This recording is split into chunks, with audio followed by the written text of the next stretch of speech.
que no hay rendimiento sin salud mental. Como a ese nivel lo veo y a lo menos, quizás a lo mejor ocupar el término salud mental es grande, pero que haya a lo menos bienestar para poder rendir es necesario.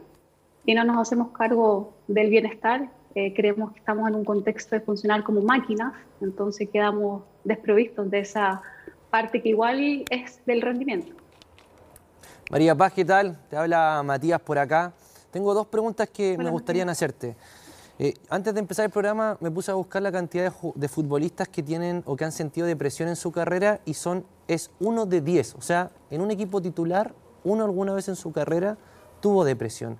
Me gustaría saber si en Chile hay un estudio que grafique un poco dentro de los deportistas, los futbolistas, si cuál es la cantidad de futbolistas que han sufrido alguna depresión en su carrera. Y lo segundo, lo que decía Vichy, cuando un jugador tiene depresión endógena tiene que medicarse. Y eso, la gran mayoría de los deportistas se medican, o las personas que sufren alguna depresión. ¿Eso cuánto afecta en el rendimiento deportivo, ya sea acción y reacción, el mover, porque te vuelve un poco más lento? ¿Cuánto afecta a un deportista eso? Y respecto a tu pregunta, yo no tengo una estadística exacta de cuántos hay en la realidad chilena, pero sí sé también que en el fútbol masculino hay un tema adicional y es que los hombres consultan mucho menos que las mujeres por este estigma cultural o estas creencias que hay, que no pueden ser débiles, que no pueden sufrir, que tienen que ser fuertes.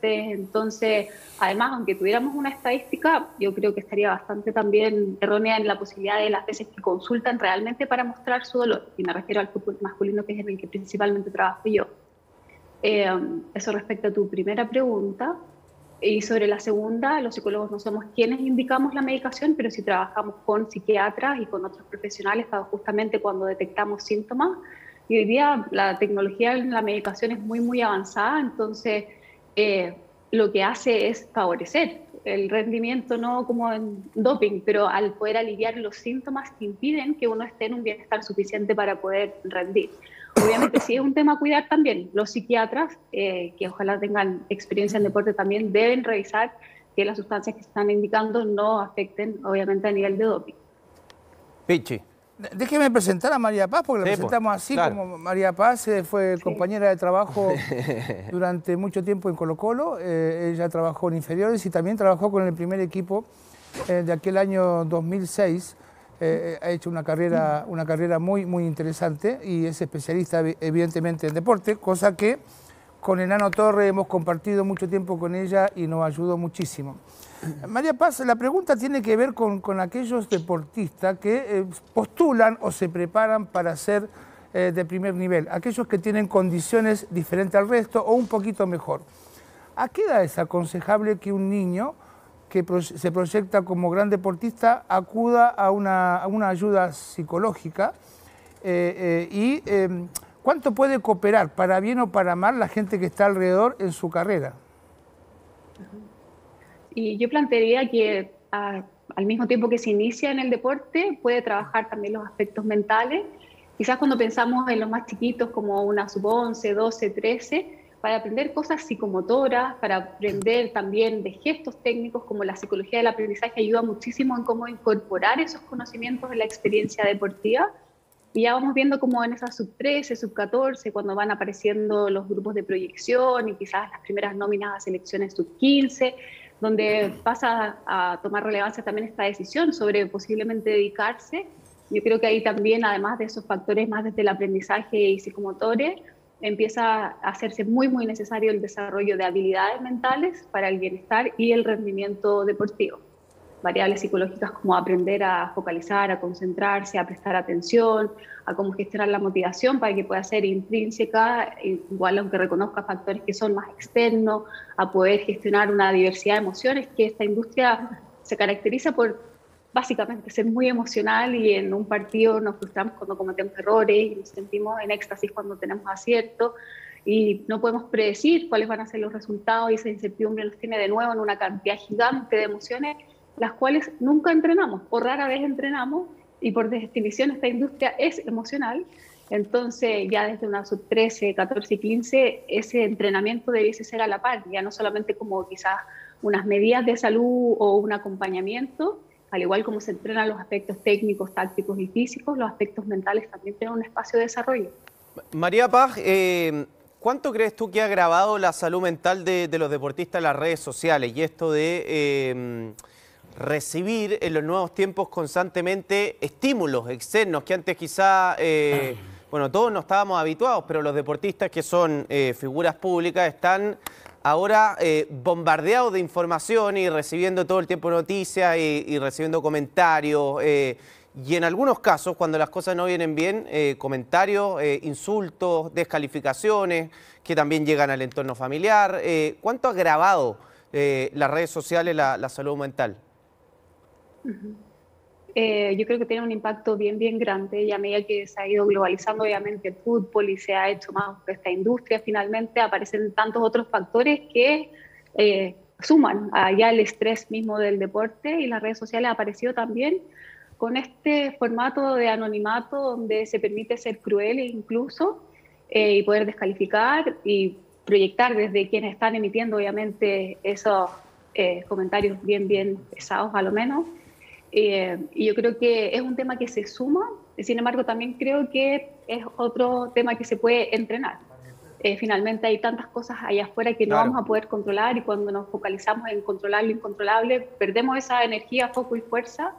Y yo creo que poder ayudar a nuestros deportistas a entrenarse en cómo diferenciar lo que es mío, lo que es del otro, poder focalizarnos en nuestra propia voz y darle volumen a nuestras creencias y no necesariamente lo que un otro desde la comodidad de la tribuna pueda decir, que además a la base lo que muestra ni siquiera es lo que está opinando sobre el futbolista, sino lo que tiene dentro como para poder opinar de ese futbolista. Entonces, cuando estos hinchas o aficionados están diciendo cosas tan negativas, finalmente no están hablando del deportista, sino que se están revelando a sí mismos, están mostrando eso más feo que tienen adentro, está siendo proyectado en estos mensajes. Entonces podemos ayudarle a nuestros deportistas a distinguir eso, que no es de ellos, no es de los deportistas, es de quien emite. María Paz, ¿cómo estás? Buenas tardes. ¿Cómo ustedes reconocen cuando, por ejemplo, en el caso del fútbol, que tú has trabajado ahí, que un futbolista necesita un tratamiento, que un futbolista necesita, por ejemplo, ayuda para ver una falencia mental que tiene? Porque como la visión externa que hay es que el futbolista tiene todo, el futbolista gana plata, al futbolista le va bien, y muchas veces eso es lo que vemos por fuera, es una vitrina. Pero adentro hay otra historia, hay otro pensamiento. ¿Cómo ustedes definen que un futbolista, por ejemplo, tiene un problema mental o necesita ayuda? Y la verdad es que no se necesita tener un problema mental para entrenarse mentalmente. Deportistas que están en la cima y teniendo todo lo que conseguimos como éxito, pueden estar haciendo entrenamiento mental para empujar amablemente las propias limitaciones también. Entonces, haría unas distinciones en el lenguaje, en el sentido de que nosotros no hacemos tratamiento, o por lo menos en el método de nuestro trabajo en Mindsport y en Alemana Sport, nosotros hacemos entrenamiento mental, no hacemos psicoterapia ni tratamiento, sino que hacemos entrenamiento mental o entrenamiento mente-cuerpo, y desde ahí, simplemente que se dedique al deporte da un espacio que podamos entrenar esas habilidades. Siempre estamos chequeando, obviamente, eso que pasa a ser más un desafío, o eso que los mismos deportistas atribuyen como un posible aspecto a la mejora, para poder definir cuáles variables psicológicas trabajar. Y eso quizás también es importante decir, las diferencias individuales importan. Porque a lo mejor tengo dos jugadores, compañeros de equipo, a lo mejor que juegan en la misma posición, y cada uno va a tener experiencias muy diferentes y va a significar el competir, el estar en entrenamiento de una forma diferente. Entonces sí tenemos programas que son individualizados, aunque estén practicando en un deporte colectivo como el fútbol. María Paz, ¿cómo estás? Se ha producido en esta generación un hecho que no había vivido nunca antes nadie en la historia reciente del planeta. Nos referimos a la pandemia. Los jóvenes, los adolescentes de nuestro país se quedaron, como todos los del mundo, se quedaron sin colegio, sin amigos, sin pololeo, sin fiesta, sin discoteca y sobre todo sin un sueño en el caso específico que nos convoca, aquellos que estaban en las divisiones cadetes, que pretendían llegar en algún momento a una selección, a un primer equipo, que pretendían jugar. Esto va a generar un problema mayúsculo, no solo desde el punto de vista futbolístico, que es como lo analizamos habitualmente nosotros, sino que además desde la salud mental, ¿no? Sí, de todas maneras. porque yo creo que igual dentro de esta imprevisibilidad que tiene la industria del deporte, que no podemos saber quién va a salir campeón en esta ocasión o si alguien va a meter cuántos goles el fin de semana, se nos exageró muchísimo con no poder controlar hasta lo que era un poco más conocido, como que quizás después del colegio sí me iba al club de lunes a viernes y tenía entrenamiento, perdimos todo, y ese estilo de vida como lo conocíamos, de alguna forma, a todos estos jóvenes era una especie de duelo, de perder no solamente ese día a día, pero sino lo que representaba como posibilidad, y era de seguir formándose para eventualmente poder ir subiendo las categorías y eventualmente conseguir un profesionalismo que sabemos obviamente lo difícil que eso ya es y la probabilidad tan baja de los que efectivamente llegan, pero aún así la experiencia de tener el sueño en la sub-15, la sub-16, durante estos años ha estado absolutamente invisibilizado, y también con clubes que no sabemos si se han hecho cargo de la mejor forma porque en recortar presupuestos, hay entrenadores que han dejado también de poder acompañar, aunque sea a la distancia o seguir en algunos entrenamientos que son muy distintos y presentan otros desafíos como los online, pero que de alguna forma le dan una continuidad a esta sensación de proceso y hasta eso han perdido. Entonces, sin duda que afecta en la proyección que tenían de las elecciones deportivas y eso tiene un impacto en el bienestar y salud mental. María Paz, también en pandemia, a partir de la falta de público, empezamos a escuchar lo que sucede fuera de la cancha o al borde de la cancha con los técnicos, los árbitros, los jugadores, los ayudantes y demás, ¿no? Los técnicos tenemos que dar, evidentemente, instrucciones, pero no se están escuchando tantas instrucciones, se están quejando más quejas, más insultos, más presiones sobre los jugadores.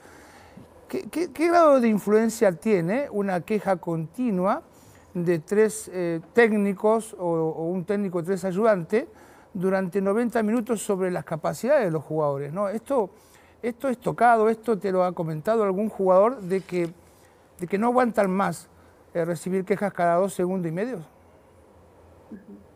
Y son todos diferentes y más allá de lo que me puedan comentar, también observando uno puede ver la repercusión que tiene en los partidos, ahí mismo cuando van siendo abordados con estas distintas instrucciones, y como son todos diferentes, quizás en algunos puede impactar más en el nivel de concentración y esto puede distraer, en algunos puede impactar más en la sensación de valía que tiene al estar siendo retados o a lo mejor castigados o indicando algo que no está bien hecho. Entonces, más allá de cómo se está diciendo, lo que se está diciendo, la cantidad de lo que se está diciendo, invita ahí a un trabajo de las relaciones. Porque se van a ver afectados o no según el tipo de relación que tenga el entrenador con jugador. Y ahí también tenemos una diversidad de posibilidades en el sentido que hay algunos que son bien distantes y no conectan emocionalmente con los jugadores, por lo tanto hablar de una relación es poco en términos de su definición si no hay una conexión, obviamente. Pero hay otros que sí están más dispuestos a mirar a quien tienen enfrente y reconocer esas características, entonces pueden ir ajustando también según lo que necesita ese deportista, que en ocasiones puede ser que sea mayormente dirigido con estas instrucciones o en otras que haya un poco de mayor distancia y a lo mejor en el entretiempo poder dirigir unas indicaciones de forma un poco más privada, por ejemplo. Entonces, yo creo que el trabajo ahí está más en la relación entrenador-jugador y según eso ir viendo qué necesita cada uno, que en ocasiones sí puede ser este tipo de diálogo de ir a la cancha. Pero sí se ve que algunos se distraen y que les afecta. Cortito porque el director nos quiere matar. ¿Hay alguna forma de evitar, por antecedentes, por estudios, por seguimiento, que estas personas post-fútbol tomen medidas tan drásticas como quitarse la vida? ¿Hay posibilidades de ayudarlo antes de que dejen el fútbol?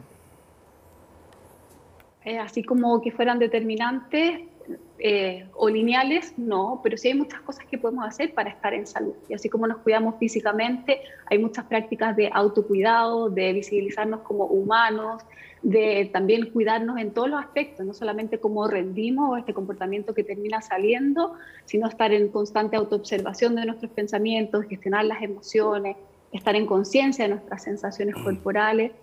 Y creo que un factor importante a incluir es el social, es el de apoyo, es el de pedir ayuda, es el no trabajarse solamente desde las personas, pero sino también de una cultura que nos invite a cuidarnos y que ponga la salud mental en un lugar predominante también.